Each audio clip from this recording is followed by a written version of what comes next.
Good morning, students. This is Roshali Singh, your economics teacher. I hope you all are sound and safe at your homes. So, in today's class, we will discuss central planned economy, market economy, mixed economy, and what are differences in these economies. So, let's start. First of all, we will discuss about centrally planned economy. What is centrally planned economy? In a centrally planned economy, the government or the central authority plan all the important activities in the economy. All important decisions regarding production, exchange and consumption of goods and services are made by government. In central planned economy, सारे ही decisions government लेती है. Government production, distribution, consumption, exchange, सारे ही decisions government के होते हैं. Government ही decide करती है कि क्या प्रोडक्शन की जाएगी, क्या किन गुड्स का प्रोडक्शन किया जाएगा. गवर्नमेंट डिसाइड करती है कि उन्हें कैसे बांटा जाएगा, किसको कितने गुड्स मिलेंगे, और गवर्नमेंट ही डिसाइड करेगी कि लोगों को क्या कंजम्पशन करना चाहिए. गवर्नमेंट ही यहाँ पे मेन ड्राइवर है. मेन रोल यहाँ पे किसका होता है? गवर्नमेंट का होता है. गवर्नमेंट क्या? जो नेशन की गवर्नमेंट है उसका, जो सेंट्रल गवर्नमेंट है उसका मेन रोल रहेगा क्या करने में?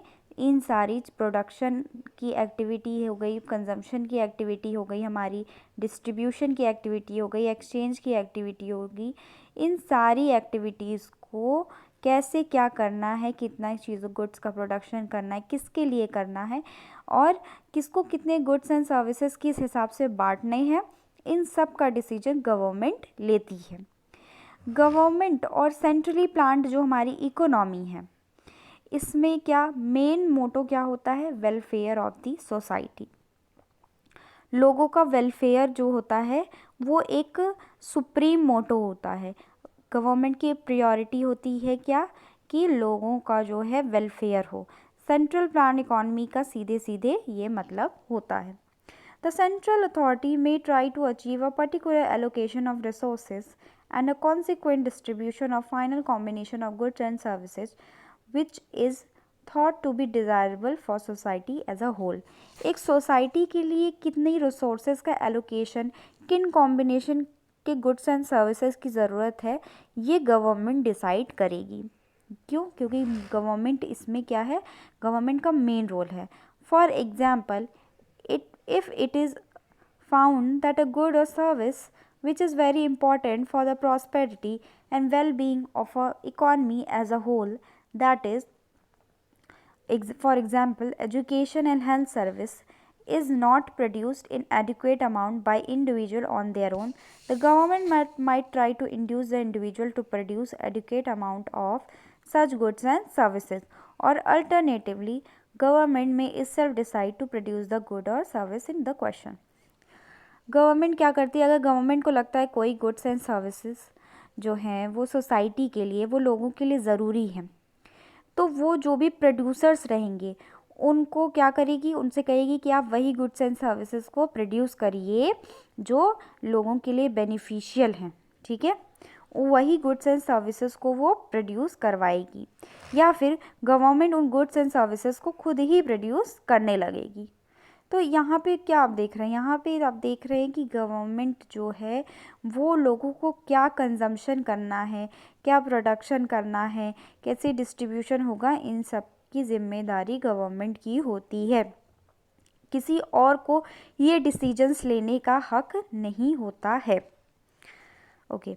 In a different context, if some people in the economy get so little a share of final mix of goods and services produced in an economy that their survival is at stake, then the central authority may intervene and try to achieve an equitable distribution of final mix of goods and services. वैसे ही government अगर देखती है किसी को, कोई person है बहुत poor है, या उसको मतलब कोई सर्विसेज हैं जो पर्टिकुलरली उतनी नहीं मिल रही हैं जितनी उसको मिलनी चाहिए, उससे उसका सर्वाइवल, जैसे किसी को 2 किलो चावल प्रोवाइड किया जा रहा है, उसमें उसका सर्वाइवल नहीं हो पा रहा है. ठीक है, तो गवर्नमेंट क्या करेगी, गवर्नमेंट इंटरवीन करेगी, दखल अंदाजी करेगी, और एक पर्सन जो है उसका, जैसे अगर उसे 2 किलो चावल मिलता है तो उसमें उसका सर्वाइवल नहीं हो पा रहा है तो उसे 5 किलो चावल दिलवाएगी। तो गवर्नमेंट का काम यहाँ पे क्या है, सोशल वेलफेयर। क्या करते हैं लोग यहाँ पे, सोशल वेलफेयर करते हैं, लोगों के लिए सोचते हैं, उनके बेनिफिट के लिए जो है कदम उठाए जाते हैं, ताकि क्या हो, इक्विटेबल डिस्ट्रीब्यूशन हो सके गुड्स एंड सर्विसेज का, सबको अपनी ज़रूरत के हिसाब से गुड्स एंड सर्विसेज दिए जा सकें। सेंट्रल प्लान्ड इकॉनमी के का बहुत बड़ा एग्जाम्पल है चाइना और चिली। ये दोनों ही नेशन क्या है, सेंट्रली प्लान्ड इकॉनमी यहाँ पे फॉलो होती है। चाइना का तो आप सभी लोग जानते हैं कि चाइना में जो है जो पार्टी है होती है वो सारी चीज़ों के डिसीजंस लेती है।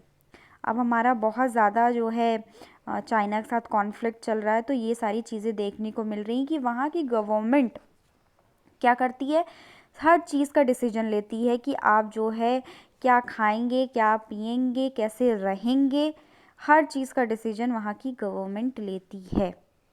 अभी कोविड के टाइम में ही आपने देखा होगा कि वहाँ पे न्यूज़पेपर बंद करा दिए गए थे कि न्यूज़पेपर कोई भी कोविड से रिलेटेड जो भी न्यूज़ है वो बाहर ना जाए, ठीक है, उसने सेंसरशिप लगा दी थी।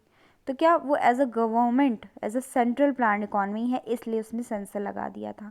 आपने ये भी सुना होगा वहाँ पे कि वहाँ पे 1 चाइल्ड रूल था कि आप एक से ज़्यादा बच्चे नहीं पैदा कर सकते। वहाँ इसी तरीके से वहाँ और भी चीज़ों को लेके गवर्नमेंट ही क्या करती है, डिसीजन मेकिंग का काम करती है। गवर्नमेंट ही चीज़ों का प्रोडक्शन खुद करती है या जो प्रोड्यूसर्स हैं उनको बताती है कि आपको इन चीज़ों का प्रोडक्शन करना है। क्या प्रोड्यूस होगा कंट्री में, गवर्नमेंट डिसाइड करेगी। बाहर से क्या आएगा, गवर्नमेंट डिसाइड करेगी। वहाँ से बाहर क्या जाएगा, मतलब एक्सपोर्ट क्या होगा वो भी गवर्नमेंट बताएगी। लोग किस हिसाब से रहेंगे वो गवर्नमेंट बताएगी। वहाँ कंपनीज कैसे चलेंगे, मतलब हर डिसीजन क्या होता है, हमारी गवर्नमेंट का ही होता है। और गवर्नमेंट क्या होती है, वो लोगों के वेलफेयर के लिए काम करती है। Okay, now the next is market economy. In contrast to centrally planned economy, in a market economy, all economic activities are organized through market. Market economy में क्या होता है, सभी एक्टिविटीज़ मार्केट के थ्रू डिसाइड होती हैं। एक्टिविटीज़ कौन सी है, production, consumption, distribution, exchange, investment, everything. ये एक्टिविटीज़ जो हमारे मार्केट की हैं ये क्या है, ये हमारे मार्केट इकॉनमी में कैसे ऑर्गेनाइज होती हैं, मार्केट के थ्रू ऑर्गेनाइज होती हैं। A market as studied in economics is an institution which organize the free interaction of individual pursuing their respective economic activities. Market क्या है, एक इंस्टीट्यूशन है, ठीक है, which organise the free interaction of individual. हमारा market क्या है, एक इंस्टीट्यूशन है जहाँ पे इंडिविजुअल जो है, अलग अलग लोग हैं, वो एक दूसरे से इंटरेक्शन करते हैं। किस लिए, pursuing their respective economic activities. वो अपनी अपनी इकोनॉमिक एक्टिविटीज़ को परस्यू कर रहे हैं। वो अपनी अपनी इकोनॉमिक एक्टिविटीज़ को एक ऐसी जगह है मार्केट, जो मार्केट को यहाँ पे क्या कहा गया है, एक इंस्टीट्यूट कहा गया है, इंस्टीट्यूशन, जहाँ पे क्या इंडिविजुअल आते हैं, इंटरेक्ट करते हैं, मतलब बातचीत करते हैं, और क्या करते हैं, अपने इकोनॉमिक इंटरेस्ट को परस्यू करते हैं। अब इकोनॉमिक इंटरेस्ट क्या है हमारा, अगर हम प्रोड्यूसर हैं तो हम अपनी चीज़ों का प्रोडक्शन कर रहे हैं, हम अपने यहाँ तरह तरह के सामान बना रहे हैं, तो हम उसे बेचना चाहेंगे। हम कंज्यूमर हैं तो अब हमें कंजम्पशन करना है, तो हमें तरह तरह की चीज़ें खरीदनी होंगी अपने कंजम्पशन के लिए, ठीक है। अगर हम इन्वेस्टर हैं तो हम चाहेंगे क्या, कि हम जो है कहीं से पैसा अरेंज करके इन्वेस्टमेंट में लगवाएं या खुद पैसा इन्वेस्ट करें। तो ये सारी इकोनॉमिक एक्टिविटीज़ जो हैं, जो एक इंडिविजुअल चाहता है वो क्या करेगा, एक मार्केट में करेगा। मान लीजिए एक रूम है, उसको हम मार्केट मान लेते हैं, ठीक, क्या है, मार्केट एक इंस्टीट्यूशन है, वहाँ एक प्रोड्यूसर भी है, कंजम्पशन भी है, एक इन्वेस्टर भी है। ये सब अपनी अपनी इकोनॉमिक एक्टिविटी वहाँ पे चला रहे होंगे। जो प्रोड्यूसर होगा वो क्या करेगा, उसने जो अपने गुड्स प्रोड्यूस किए हैं वो कंज्यूमर को देगा, कंज्यूमर उन गुड्स को खरीदेगा। ठीक है, प्रोड्यूसर है, उसको और पैसे चाहिए अपना प्रोडक्शन बढ़ाने के लिए, तो वो जो इन्वेस्टर होगा उससे जाएगा, पैसे मांगेगा, इन्वेस्टर उससे पैसे देगा, उससे इंटरेस्ट लेगा। तो एक जो इकोनॉमिक एक्टिविटीज़ का सिस्टम है, वो जिस जगह चलता रहता है वो मार्केट है। मार्केट कोई एक जोग्राफिकल जगह नहीं है, जैसे हम घर के बाहर चले जाते हैं कि भाई हम इस मार्केट जा रहे हैं। मार्केट वो जगह नहीं है।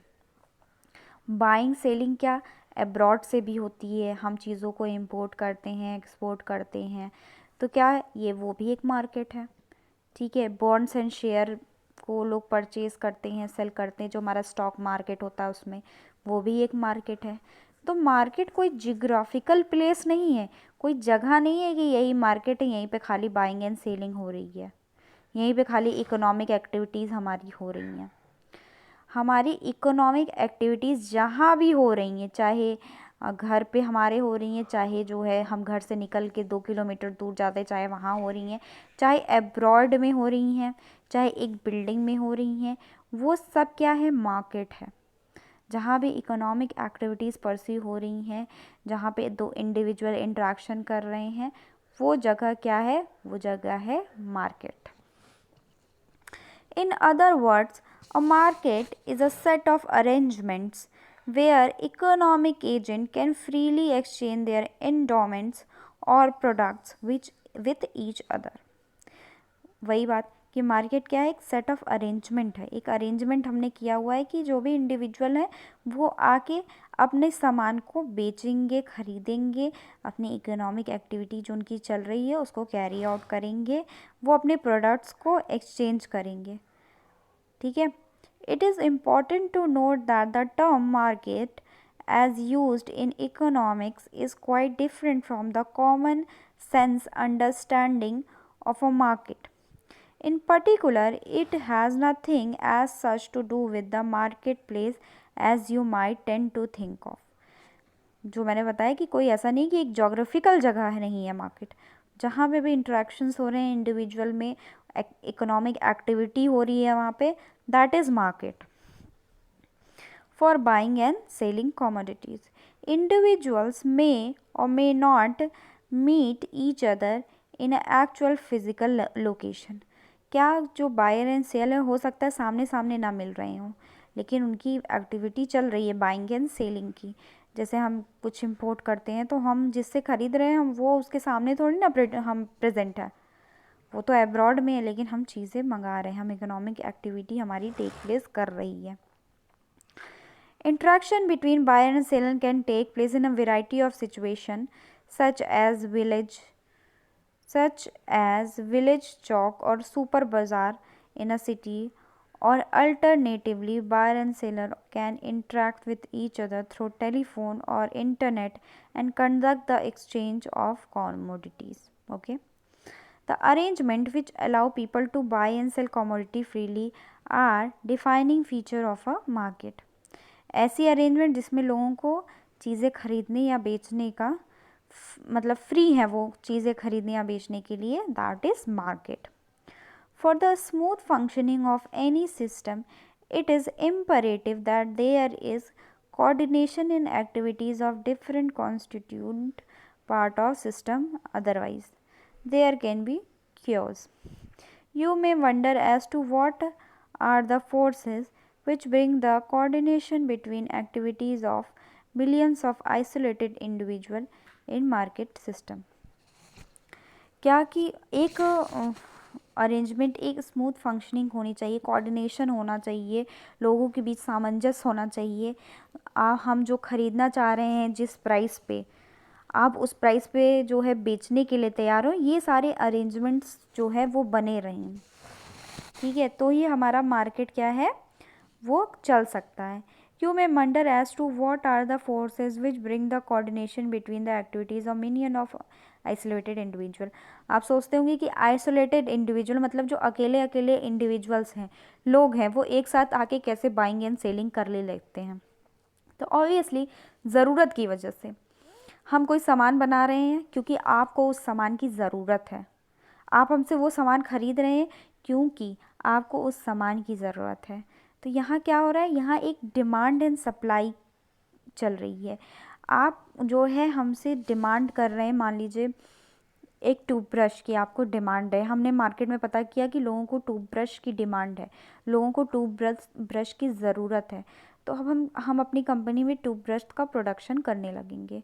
अब चूँकि आपको तो डिमांड है, आपको ज़रूरत है टूथब्रश की, तो आप क्या करेंगे, आप मार्केट में जाएंगे, टूथब्रश की डिमांड करेंगे और हम एज अ प्रोड्यूसर प्रोड्यूस करेंगे, एज अ सेलर उसे बेचेंगे, तो आप हमारा टूथब्रश खरीदेंगे। ठीक है, तो ये डिमांड एंड सप्लाई का जो इंट्रैक्शन होता है वो इकोनॉमिक एक्टिविटीज़ को आगे बढ़ाता है। In a market system all goods and services comes with a price which is mutually agreed upon by the buyer and seller at which the exchange take place।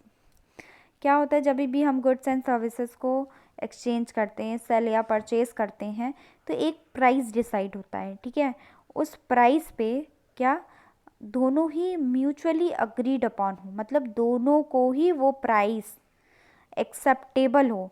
हम जिस पे आपको सामान बेच रहे हैं उसी प्राइस पे आप वो सामान लेने के लिए अग्री भी हों, तभी जो है क्या सेलिंग और बाइंग हमारी हो सकती है।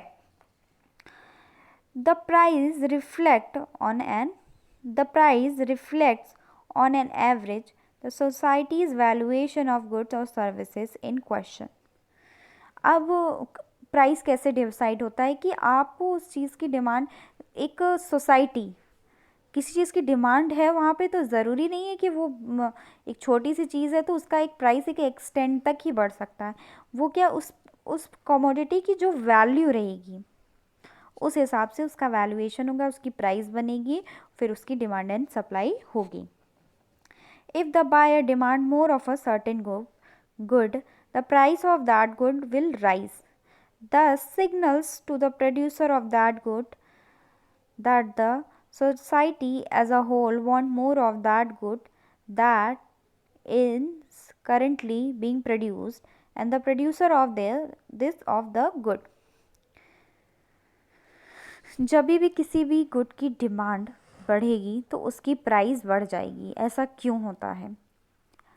आप ज़्यादा से ज़्यादा डिमांड किसी गुड की करेंगे तो सेलर उस चीज़ का फ़ायदा उठाएगा कि आपको उस प्रोडक्ट की वांट है, आप उससे अपनी वांट सेटिस्फाई करना चाहते हैं।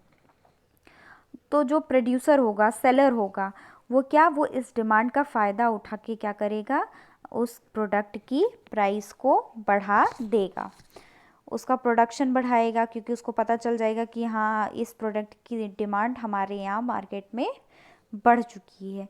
अभी रिसेंट एग्जाम्पल ने तो कोविड के टाइम में क्या ऑक्सीजन सिलेंडर्स की डिमांड बढ़ गई थी, दवाइयों की डिमांड बढ़ गई थी, तो लोग क्या कर रहे थे, जितने की मतलब दवाइयाँ थीं और सिलेंडर्स थे उससे बढ़ा बढ़ा के प्राइसेस पे सामान बेच रहे थे। तो वो क्यों ऐसा कर रहे थे? क्योंकि लोगों को उन चीज़ों की डिमांड थी, उनको उन चीज़ों की ज़रूरत थी, वो उस ज़रूरत का फ़ायदा उठा रहे थे कि जो डिमांड ये लोग कर रहे हैं इनको ज़रूरत है, वो दवाइयाँ, वो सिलेंडर, वो उनके लिए यूटिलिटी पोस्ट कर रहे थे, वो उनके वांट को सेटिस्फाई करते, उनकी बीमारी को दूर करते। ठीक है, उनके लिए उन चीज़ों की वैल्यू थी। उस चीज़ को देखते हुए प्रोड्यूसर्स के सेलर्स क्या कर रहे थे, दवाइयों के, सिलेंडर्स की, इन सब की चीज़ों के दाम बढ़ा बढ़ा के दे रहे थे। और चूँकि लोगों को ज़रूरत थी, उनको डिमांड थी उनका गुड्स एंड सर्विसेज की, तो वो पैसे बढ़ा बढ़ा के दे रहे थे। In this way, prices of goods and services send important information to all the individual across the market and help achieve coordination in market economy. Thus, in a market system, the central problem regarding how much much and what to produce are solved through the coordination of economic activities brought about by the price signals. अब जैसे ही अब price signal और coordination के बारे में हम समझते हैं। जैसे ही हमें पता चलेगा क्या कि डिमांड हमारे यहाँ बढ़ गई है, टूथब्रश का ही हम एग्जांपल रखते हैं, टूथब्रश की डिमांड बढ़ गई है, तो हम एक अजम्पशन लेके चलेंगे कि हाँ टूथब्रश की डिमांड बढ़ गई है और हम अब टूथब्रश का प्रोडक्शन बढ़ा देते हैं। तो हम क्या करेंगे, एज अ प्रोड्यूसर हम ज़्यादा से ज़्यादा टूथब्रश बनाने की कोशिश करने लगेंगे। तो हम ब्रश जो हमने बनाया है उसकी हम सप्लाई शुरू कर देंगे, उसे मार्केट में देना शुरू कर देंगे। अब मार्केट में हम क्या, ढेर सारे टूथब्रश हो जाएंगे और डिमांड हमारी धीरे धीरे, टूथब्रश जिसको ख़रीदना था उसने ख़रीद लिया, तो डिमांड अब धीरे धीरे कम हो जाएगी। ठीक है, क्योंकि जिनको लेना था उन्होंने ले लिया और हमने एज अ प्रोड्यूसर ज़्यादा प्रोड्यूस कर दिया, ये सोच के कि डिमांड तो बहुत ज़्यादा है। अब जो हमने सप्लाई, मान लीजिए डिमांड हमें, अब हम प्रोडक्शन तो कर रहे हैं, हम एग्जांपल से ये समझते हैं, हमारे पास डिमांड आई 50 टूथब्रश की, तो हमने सोचा कि डिमांड आ रही है, हम 100 टूथब्रश प्रोड्यूस कर देते हैं। ठीक है, तो जब हमने सप्लाई किया अपना टूथब्रश, हमने 100 टूथब्रश सप्लाई कर दिए, लेकिन डिमांड कितने की थी, 50 की ही थी। ठीक है, तो 50 टूथब्रश तो हमारे बिक गए, अब 50 बचे हुए हैं। तो मान लीजिए और थोड़ी सी डिमांड आ गई, क्योंकि हम अजम्पशन लेके चलते हैं कि अभी डिमांड आ रही है तो और आएगी, तो और डिमांड आ गई, तो हमारे 20 टूथब्रश और बिक गए। ठीक है, 50 से 70 टूथब्रश हमारे बिक गए, लेकिन अब हमारे 30 टूथब्रश, हमारा जो स्टॉक है जो हमने प्रोड्यूस किए हैं वो बचा हुआ है। ठीक है, पहले डिमांड हमारी ज़्यादा थी, ठीक है, हमारे पास प्रोडक्शन उतना नहीं था, हमारे पास सप्लाई उतनी नहीं थी। अब क्या है, अब हमारी जो है सप्लाई ज़्यादा हो गई, हमारे पास 30 जो है टूथब्रश ज़्यादा पड़े हुए हैं, मतलब हमारे पास सप्लाई ज़्यादा है और डिमांड हमारी क्या, ख़त्म हो चुकी या फिर कम हो चुकी है। जिन लोगों को ख़रीदना था वो लोग ख़रीद चुके हैं। तो ये सिचुएशन हमारी मार्केट में बनी रहती है कि कभी डिमांड ज़्यादा रहती है तो फिर कभी सप्लाई ज़्यादा रहती है। अगर डिमांड ज़्यादा होगी तो फिर सप्लाई उसको काउंटर कर देगी, और अगर सप्लाई ज़्यादा रहेगी तो डिमांड उसको काउंटर कर देगी। ये चीज़, ये हमारी जो है मार्केट में सिचुएशन चलती रहती है। डिमांड को देख के प्रोडक्शन ज़्यादा बढ़ जाता है, फिर प्रोडक्शन हमारा, मान लीजिए हमारे पास गुड्स एंड सर्विसेज जो है हमारी इकॉनमी में, अब जो हमारी इकॉनमी में क्या, हमारे पास जो 30 टूथब्रश बचे हैं अब उनकी प्राइस कम हो जाएगी। ठीक है, पहले अगर वो 10 रुपये यूनिट बेच रहा था तो वो उसको 7 ही रुपये यूनिट बेचेगा। तो अब लोगों के अंदर फिर से एक एंथुजियाज़म आ जाएगा कि अरे वो 10 रुपये वाला ब्रश तो 7 रुपये में मिलने लगा है। तो जो हमारे पास स्टॉक है, जो हमारी सप्लाई ज़्यादा हो गई थी, वो क्या, वो हमारी जो है डिमांड फिर से इंक्रीज़ होगी और हमारा स्टॉक फिर से निकल जाएगा, और फिर हम देखेंगे कि डिमांड बढ़ रही है तो हम फिर से प्रोडक्शन शुरू कर देंगे, प्राइसेस फिर से बढ़ा देंगे, और फिर जब हमारे पास सप्लाई ज़्यादा हो जाएगी तो हम प्राइसेस कम कर देंगे, और जो है डिमांड, जब लोग देखेंगे कि हाँ भाई प्राइसेस कम हो गए तो फिर से डिमांड बढ़ जाएगी। ये एक डिमांड एंड सप्लाई का हमारा रूटीन हमेशा फॉलो होता रहता है मार्केट इकॉनमी में, या नॉर्मली भी। जब हम देखते हैं कि कोई कमोडिटी या कोई गुड है, उसके पैसे कम हो गए हैं, तो हम उसको ज़्यादा से ज़्यादा ख़रीदने लगते हैं, उसको परचेज़ करने लगते हैं, उसकी डिमांड करने लगते हैं। ठीक है, फिर जब उसकी प्राइस बढ़ जाती है तो हम उसका क्या, डिमांड कम कर देते हैं। ये सब अभी हम आगे के चैप्टर में, लॉ ऑफ डिमांड में और law of diminishing marginal utility, consumer behaviour, इन सारी चीज़ों में डिस्कस करेंगे। ठीक है, लेकिन नॉर्मली क्या होता है, नॉर्मली जब कोई किसी भी प्रोडक्ट की प्राइस बढ़ जाती है तो उसकी डिमांड कम हो जाती है। ठीक, और उसकी अगर प्रोडक्ट की प्राइस कम हो जाती है तो उसकी डिमांड बढ़ जाती है। ये एक बेसिक ह्यूमन बिहेवियर है जो हम मार्केट इकॉनमी में फॉलो होता है। तो आई होप कि आपको मार्केट इकॉनमी का कॉन्सेप्ट समझ में आया होगा कि इसमें डिमांड एंड सप्लाई क्या है, मेन ड्राइवर्स हैं। डिमांड एंड सप्लाई से ये डिसाइड होता है कि क्या प्रोड्यूस होगा, कितना प्रोड्यूस होगा और डिस्ट्रीब्यूशन किस तरीके से होगा। कितना प्रोड्यूस होगा, जितनी डिमांड आएगी उतना प्रोड्यूस हो जाएगा। किसके लिए प्रोड्यूस होगा, जहाँ से जो है हमारे पास डिमांड जिस सेक्शन ऑफ सोसाइटी से आएगी उसके लिए प्रोडक्शन होगा। लेकिन अब हम आगे इस पे पढ़ते हैं। तो ये दोनों इकॉनमी जो हैं ये बहुत ही एक्सट्रीम एंड्स पे, अपोजिट एक्सट्रीम्स एंड पे हैं। एक एकदम से जो है सोशल वेलफेयर के लिए जाती है और हमारी मार्केट इकॉनमी क्या है, वो तो पूरा मार्केट को लेके है। मार्केट किस लिए होता है, वो प्रॉफिट मोटिव के लिए होता है। मार्केट इकॉनमी में हम क्या देखते हैं, सिर्फ और सिर्फ प्रॉफिट मोटिव अपना हम देखते हैं। तो एक सेंट्रल प्लान इकॉनमी है जिसमें हम क्या देखते हैं, सोशल वेलफेयर देख रहे हैं। एक मार्केट इकॉनमी है जिसमें हम क्या देख रहे हैं, प्रॉफिट देख रहे हैं, जहाँ सिर्फ मार्केट की ही चल रही है। एक सेंट्रल प्लान इकॉनमी में हमारे क्या, सिर्फ गवर्नमेंट की ही चल रही है। तो इंडिया को एक ऐसा इकॉनमी चाहिए था। हमारे इंडिया में क्या मिक्स्ड इकॉनमी फॉलो होती है, या फिर हम कह सकते हैं कि एक ऐसी इकॉनमी की ज़रूरत थी जिसमें इन दोनों इकॉनमी, जो सेंट्रल प्लान्ड इकॉनमी हमारी और और मार्केट प्लान्ड इकॉनमी है, इन दोनों के मेरिट्स तो रहें उसमें, पर उसमें जो है इन दोनों के डीमेरिट्स ना रहें। ठीक है, सेंट्रल प्लान्ड इकॉनमी की डीमेरिट्स क्या है कि गवर्नमेंट वहाँ पे डिक्टेटर बन जाती है, और मार्केट प्लान्ड इकॉनमी का क्या है कि यहाँ पे सिर्फ प्रॉफिट मोटिव है। तो मिक्स्ड इकॉनमी एक ऐसा कॉन्सेप्ट है जो इन दोनों की शॉर्टकमिंग्स को ओवरकम करता है। In reality all economies are mixed economies where some important decisions are taken by government and economic activity are by and large conducted through market.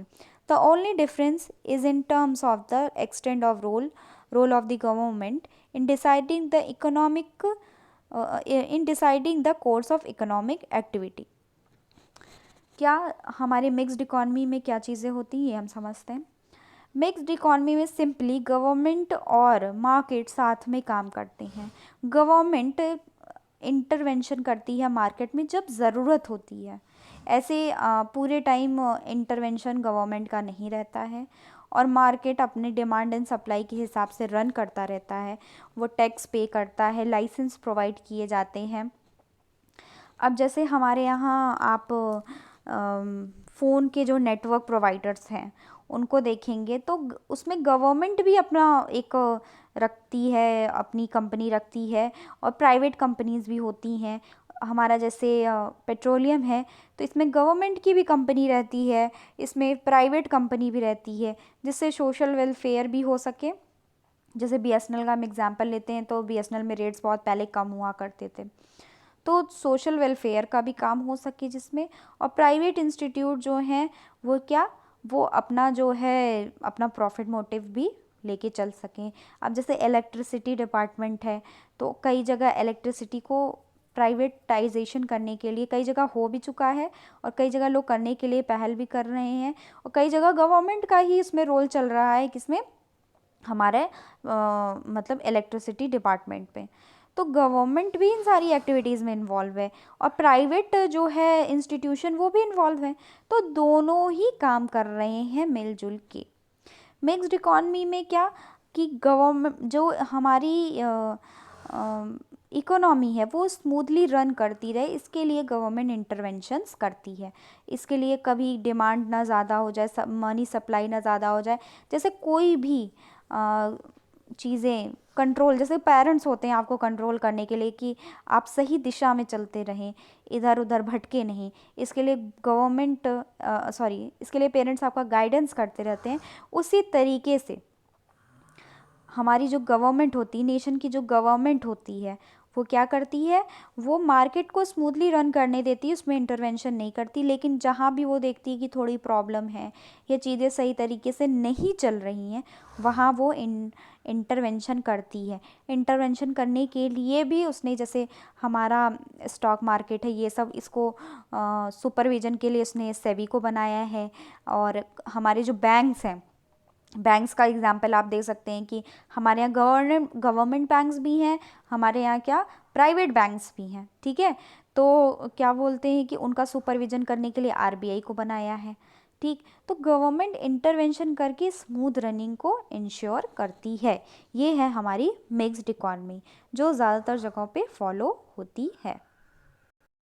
Now अब हम देखते हैं सेंट्रल प्रॉब्लम ऑफ इकॉनमी, और इन तीनों economies में मतलब जो हमारी मार्केट इकॉनमी है, सेंट्रली प्लान्ड इकॉनमी और मिक्स्ड इकॉनमी है, उनमें ये चीज़ें कैसे फॉलो होंगी। Who decided what to be done. Market economy में डिमांड एंड सप्लाई से डिसाइड होगा what to be done. Central में सेंट्रल अथॉरिटी डिसाइड करेगी what to be done. And mixed economy में both market forces and central economy play their roles. ठीक है, ना तो समझ में आया होगा कि मार्केट में डिमांड एंड सप्लाई करेगा, सेंट्रली प्लान्ड में कौन करेगा, सेंट्रल अथॉरिटी, हमारी जो नेशन की गवर्नमेंट रहेगी, और मिक्स्ड में दोनों ही, डिमांड एंड सप्लाई भी और हमारी सेंट्रल अथॉरिटी भी। Now first one is what to produce and how much to produce. So in market economy producer will decide how much goods to be produced, जिससे उनका क्या हो, प्रॉफिट मैक्सिमाइज हो।